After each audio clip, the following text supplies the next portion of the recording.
بسم اللہ الرحمن الرحیم۔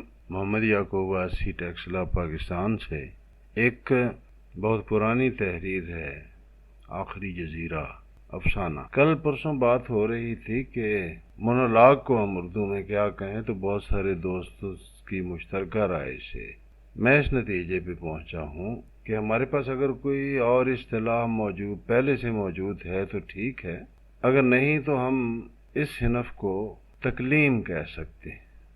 مونولاگ، تکلیم، توجہ فرمائیے گا۔ بہرحال افسانہ پیش کرتا ہوں، عنوان ہے آخری جزیرہ، اور یہ تحریر ہے 9 مارچ 1986، کم و بیش 21 برس ہو گئے۔ ہاں بھیا، میں اب یہاں نہیں رکوں گا، اسے میرا فیصلہ کہہ لیں یا مجبوری۔ بہرحال یہ جو زندگی ہے نا بھیا، سمندر کی طرح ہے جس کے دھاروں پر ہم سب بہہ رہے ہیں، ہاتھ پاؤں مار رہے ہیں، اور بھیا اس سمندر میں جزیرے بھی ہیں جن پر محبت، پیار، خلوص، نفرت، منافقت کی اور پتہ نہیں کون کون سی ہوائیں چلتی ہیں، اور دھارے ہمیں ان جزیروں پر لا پھینکتے ہیں۔ مجھے بھی تو ایک ایسے ہی دھارے نے یہاں لا پھینکا ہے۔ میں خود بھی یہی چاہتا تھا، شاید اس لیے کہ مجھے امید تھی یہاں محبت اور خلوص کی بارشیں ہوں گی، مگر خیر میں ابھی مایوس نہیں ہوا۔ میں کسی اور جزیرے کی طرف سفر کروں گا، میں ڈھونڈوں گا کوئی اور جزیرہ۔ ہاں، یہاں نہیں رکوں گا، یہاں بھی بیگانگی کے چھینٹے پڑتے ہیں اور گیلی زمین پر میرے پاؤں پھسل رہے ہیں۔ اس سے پہلے کہ کوئی بے رحم موج مجھے گھسیٹ کر لے جائے، میں خود ہی سمندر میں کود پڑوں گا۔ آپ کو پتہ ہے نا بھیا، جب بابا مرے تھے تو اماں کتنا روئی تھیں۔ بابا تو ایک بر اعظم تھے بھیا، سبھی بابا بر اعظم ہوتے ہیں۔ اس بر اعظم پر اماں نے گھنی چھاؤں کر رکھی تھی، اور اسی چھاؤں میں پل کر ہم سب جوان ہوئے۔ اماں نے مجھ سے کہا تھا، نہ رو میرے چاند، نہ رو، مردوں پر آزمائشیں آیا کرتی ہیں، تو روئے گا تو مجھے کون چپ کرائے گا، اور پگلے تیرا بھائی بھی تو ہے، وہ تجھے باپ کا سایہ فراہم کرے گا، وہ میرا بیٹا ہے، میں اسے جانتی ہوں میرے چندا، میرا بیٹا تجھے باپ کی یاد نہیں آنے دے گا۔ مگر میں اماں کو کیا کہتا، وہ تو خود رو رہی تھی، لیکن بھیا ہچکیوں کے درمیان جو باتیں اماں نے کہی تھیں وہ کیا ہوئیں؟ کیا اماں وہ باتیں بھی ساتھ لے گئیں؟ جب اماں مری تو میں شہر میں تھا، مجھے ٹیلی فون پہ اطلاع ملی کہ ایک اور جزیرہ سمندر میں بہہ گیا۔ میرے پاؤں تلے زمین نہیں تھی، سمندر کی بکھری ہوئی موجیں تھیں۔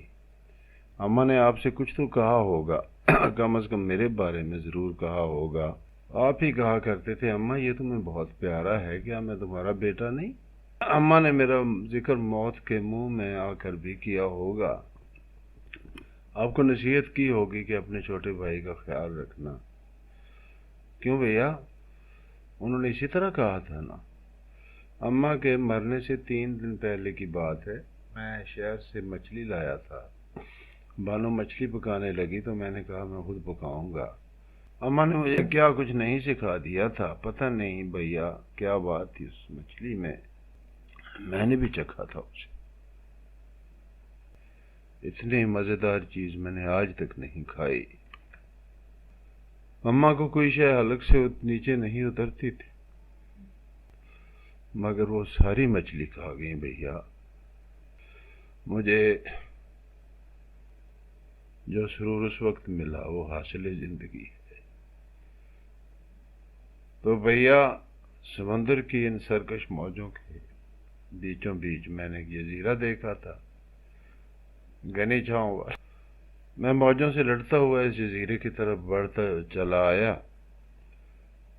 مجھے یاد ہے ایک دفعہ آپ نے مجھے گالی دی، میں برداشت نہ کر سکا اور گالی پلٹ دی۔ میں نے بہت برا کیا تھا بھیا، میں آج بھی شرمندہ ہوں، میں نے بہت برا کیا تھا۔ میری آنکھیں شرم سے جھک گئی تھیں، مگر گالی میرے منہ سے نکل چکی تھی۔ پھر 1 2 3 4 5 میرے دونوں گالوں پر تھپڑوں کی بارش شروع ہو گئی۔ وہ ہاتھ آپ کے ہاتھ تھے، محنت اور مشقت کے عادی پختہ ہاتھ۔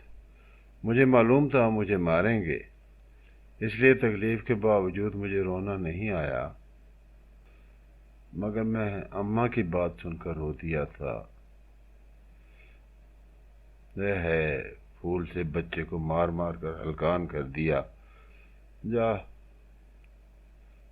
باہر دفع ہو جا بے رحم کہیں کا، شرم نہیں آتی، چھوٹے بھائی کو مارتا ہے۔ کل اسے سنبھالنا پڑ گیا تو جانے کیا کرے گا۔ میں اپنے کیے پر نادم ہو کر روتا رہا۔ اماں سمجھ رہی تھی بچہ تکلیف کی وجہ سے روتا ہے۔ مجھے آپ کی محبت اور خلوص پر اس وقت بھی کوئی شک نہیں تھا۔ پھر اب باہر چلے گئے۔ جب وطن واپس لوٹے تو میری شادی ہو چکی تھی۔ میں آپ کا انتظار کرنا چاہتا تھا، مگر آپ ہی نے تو لکھا تھا کہ شادی فوراً کر لو۔ مجھے آپ کے حکم کی تعمیل کرنا پڑی۔ ہاں، بادل ناخواستہ ہی صحیح۔ آپ کی آمد کی اطلاع کچھ دن پہلے ملی۔ بانو میکے گئی ہوئی تھی، میں اسے لینا گیا تھا۔ آپ پروگرام سے پہلے آ گئے۔ پھر ڈھکے چھپے لفظوں میں اس بات کا گلہ بھی کیا، حالانکہ میں بانو سمیت آپ کا استقبال کرنا چاہ رہا تھا۔ میں نے محسوس کیا کہ تب سے آپ نے مجھے جھڑکنا چھوڑ دیا اور نظر انداز کرنے لگے۔ پتہ نہیں کیوں، کتنے سال ہو گئے اس بات کو، مگر بھیا یہ باتیں میں آپ سے کر رہا ہوں یا اپنے آپ سے؟ آپ سے یہ سب کچھ میں کیسے کہہ سکتا ہوں کہ آپ کا احترام آڑے آتا ہے؟ میں آج صبح یہاں آیا تھا کہ چلو بھائی نظر انداز کر بھی دے تو بھابھی سے ملوں گا، بچوں سے مل کے اٹھنا لگوٹنا اور لکر میٹی کھیلوں گا، مگر یہاں تو سب کچھ بدل گیا ہے۔ اسی لیے میں نے فیصلہ کر لیا ہے کہ یہاں نہیں رکوں گا۔ اس جزیرے پر بھی سیلن آ گئی ہے اور میرا دم گھٹتا ہے۔ بھیا میں تو آپ کا بھائی ہوں، وہی چھوٹا بھائی۔ بھابھی سے مجھے توقع تھی کہ سر پر ہاتھ پھیریں گے۔ ویر کیا حال ہے تیرا؟ اتنی دیر بعد آیا ہے، مگر ایسا نہیں ہوا۔ انہوں نے اپنے لہجے میں مٹھاس ڈالنے کی کوشش تو کی، لیکن چہرہ ساتھ نہیں دے سکا۔ بچے البتہ مجھے اچھے لگے، بہتی ناکیں، گنے کی سفیدی سے لترے گال، مٹی میں ہٹے پاؤں، مگر دل شیشے سے بڑھ کر شفاف اور آئینے سے زیادہ سچے۔ بھیا بچے سچے ہوتے ہیں، شاید اسی لیے میں اب تک یہاں ہوں۔ آپ کو یاد ہوگا جب بڑی آپا نے بیلگی کی ڈولی اٹھوائی تھی، میں نے بھی دبے لفظوں میں آپ سے کچھ کہا تھا۔ بھلا آپ بھول سکتے ہیں وہ بات؟ میں نے کہا تھا کہ اگر میری اپنی بھی ایک شخصیت ہے، مجھے برادری میں اپنی شناخت خود کروانے دیں اور مجھ پر اپنی مرضی مسلط نہ کریں۔ آپ برا مان گئے تھے اور پھر مجھ سے نہیں، بڑی آپا سے کہا تھا، وہ مجھ سے چھوٹا ہے، میں اس کا کہا ماننے کا پابند نہیں۔ بڑا میں ہوں، وہ نہیں۔ آپ بڑے ہیں بھیا، اس سے انکار نہیں، مگر آپ نے بھی تو بڑا ہونے کا حق ادا نہیں کیا۔ جانتا ہوں کہ یہ بات آپ کو پسند نہیں آئے گی۔ اتنا ضرور ہوا کہ روب اور بڑے پن کی جگہ اجنبیت آ گئی۔ میں چولہے کے پاس بیٹھ کر بھابھی سے چھین کر روٹی کھانا چاہتا ہوں، بچوں کی چٹکیاں لینا چاہتا ہوں، مگر آپ نے میرے لیے یہاں بیٹھک میں گاؤ تکیہ لگا دیا ہے۔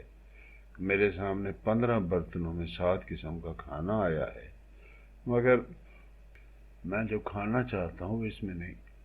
یہ قورمہ، یہ کسٹرڈ، یہ پلاؤ ہزار لذیذ ہو، اس میں اپنادیت کا رس نہیں، تکلف کی مرچیں بھری ہوئی ہیں۔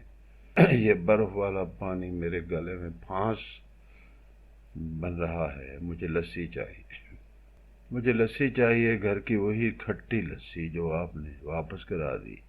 مکئی کی چھلیاں خود چولہے پر بھون کر کھانے کو جی للچاتا ہے، لیکن آپ کا پرتکلف رویہ مجھے اظہار کی اجازت نہیں دیتا۔ اوے نیکو، جا چاچا کے لیے سٹی سے سگریٹ لے آ، آپ نے ابھی بچے کو بھیج دیا۔ بھیا حکا کدھر ہے؟ میں خود اس کی چلم بھروں گا۔ مجھے بتائیے یہ سب کچھ کہاں رکھا ہے؟ میں نے بچے کو اندر بھیجا کہ اپنی امی کو یہاں بلا لائے تو اس خدا کی بندی نے وہیں بیٹھے آواز دی، کیا ہے یہاں آ جاؤ۔ احمق کہیں کی، میں اپنی مرضی کے بغیر اس بے تکلف ماحول میں کیسے جا سکتا ہوں؟ میں نے ننھی بھتیجی کو گود میں لے لیا تو آپ نے بچی کو جھٹک دیا، چل چاچا کے کپڑے گندے نہ کر۔ یہ آپ نے کیا کر دیا؟ یہ رویہ کیوں اپنا لیا آپ نے؟ میں نے پھر بان آواز دی تو اسے میری بات سننے کے لیے آنا پڑا۔ چلو تیار ہو جاؤ، بچوں کو بھی تیار کرو، واپس چلتے۔ وہ ہکا بکا رہ گئی ہیں۔ آپ کو یہ کہیے کہ یہ کیا ہوا؟ ابھی تو آئے ہیں اور بس میں نے کہا نا تیار ہو جاؤ، چلو۔ پھر بھی کوئی بات ہو تو میں یہاں نہیں، اور اس وقت میری زبان رک گئی۔ اچھا ہوا لفظ مر گئے، ورنہ وہ سمجھتی کہ میں اپنے بھیا سے متنفر ہو گیا ہوں۔ مجھے تو اس لفظ سے بھی خوف آتا ہے، مجھے بیگانگی سے وحشت ہوتی ہے، اجنبیوں کا سلوک مجھ سے برداشت نہیں ہوتا۔ اور اب وہ دوسرے دروازے سے باہر جا رہی ہے، میری بچی آ رہی ہے، آئیے ابو چلیں، مگر اس کا چہرہ کیوں ستا ہوا ہے؟ کوئی سوچ اس کے ذہن میں بھی آئی ہوگی میری طرح۔ لائیے بھیا اپنا دایاں ہاتھ مسافے کے لیے بڑھائیے، مسافے کے لیے، ہاں صرف مسافے کے لیے، اور میں اپنی آنکھیں آپ سے چھپا لوں گا منہ پھیر کر، تاکہ آپ ان میں اترے سمندر کو نہ دیکھ سکیں۔ میں اس سمندر میں کسی جزیرے کی تلاش میں نظریں دوڑاتا ہوں، ایک بھیگا سا عکس ابھرتا ہے اور ایک جزیرہ، ایک بھیگا سا عکس ابھرتا ہے، ایک اور جزیرہ۔ کچھ بچے اس جزیرے پر کھیل میں مگن ہیں، میں جنگل بن کر اس جزیرے پر چھا جاتا ہوں، میری نظریں تناور درختوں کی جڑوں کی طرح اس مٹی میں کھب جاتی ہیں، وہ سرزمین مجھ سے مخاطب ہوتی ہے۔ یہ آپ کس طرح دیکھ رہے ہیں مجھے؟ میں چونک پڑتا ہوں، یہ تو بانوں کی آواز ہے۔ میں بات بنانے کے لیے کہتا ہوں، لگتا ہے تجھے آج پہلی بار دیکھا ہے۔ 6 بچوں کی ماں کسی نئی نویلی دلہن کی طرح شرما جاتی ہے۔ بڑے وہ ہیں آپ، اور میں بے اختیار مسکرا دیتا ہوں۔ ابھی ایک جزیرہ باقی ہے۔ محمد یعقوب آسی، 9 مارچ 1986 کی تحریر، 21 سال ہو گئے اس کو لکھے ہوئے۔ پڑھنے کے دوران میں خاصا جذباتی ہو گیا تھا، تاہم اس کے لیے معذرت نہیں کروں گا۔ بہت شکریہ۔